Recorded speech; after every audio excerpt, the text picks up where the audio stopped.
seumpama biji sesawi. Shalom, Saudara Kristen, kembali kita pada pagi hari dalam renungan pagi dan kita sedang bahas satu tema yaitu tentang iman.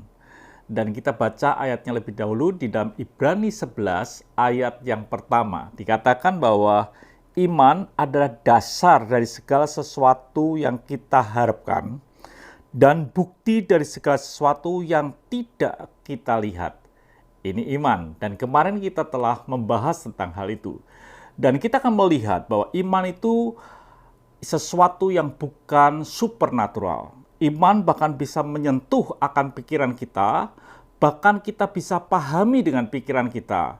Hanya iman itu bisa mempengaruhi pikiran kita untuk bertindak sesuatu. Kita baca ayatnya di dalam Ibrani 11 ayat yang keempat. Karena iman, Habil telah mempersembahkan kepada Allah korban yang lebih baik daripada korban Kain. Dengan jalan itu ia memperoleh kesaksian kepadanya bahwa ia benar karena Allah berkenan akan persembahannya itu, dan karena iman ia masih berbicara sesudah ia mati. Jadi iman itu sesuatu yang bisa dipahami, dan iman itu bisa membuat pikiran kita mengambil sebuah keputusan untuk menyukakan hati Tuhan.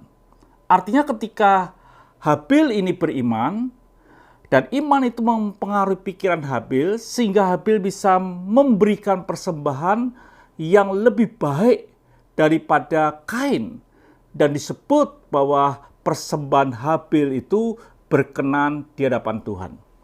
Jadi iman itu memampukan pikiran kita untuk mengambil keputusan yang menyukakan hati Tuhan. Itu iman. Jadi kalau saudara merasa bahwa saudara adalah orang beriman, maka keputusan pikiran saudara itu akan menyukakan akan hati Tuhan. Itu yang harusnya terjadi dalam kehidupan saudara dan saya.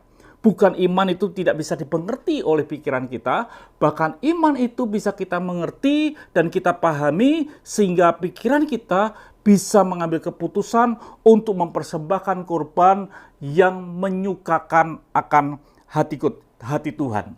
Jadi saudara bisa pahami seperti itu di dalam kehidupan kita.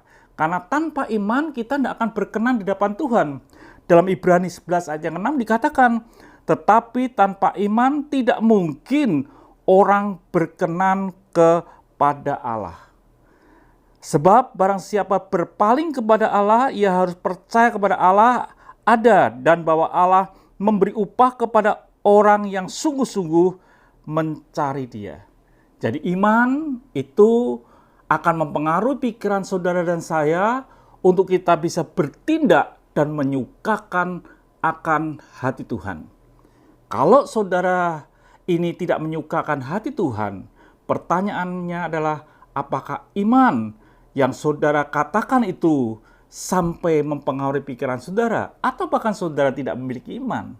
Jadi saudaraku kasih Tuhan, kita tahu bahwa iman itu sesuatu yang betul-betul luar biasa, bisa mempengaruhi pikiran kita dan menyukakan hati Tuhan. Bahkan dikatakan iman itu, karena iman, Habil bisa berkata-kata setelah dia mati. Artinya bahwa iman itu sampai kesudahan. Iman itu membuat kita berkenan. Iman itu membuat kita tidak mati. Kita tetap hidup karena iman, karena kita berkenan kepada Tuhan. Tuhan memberkati, mari kita berdoa. Terima kasih Bapa, biarlah iman kami membuat pikiran kami dan keputusan kami menyukakan akan hati-Mu. Haleluya. Amin.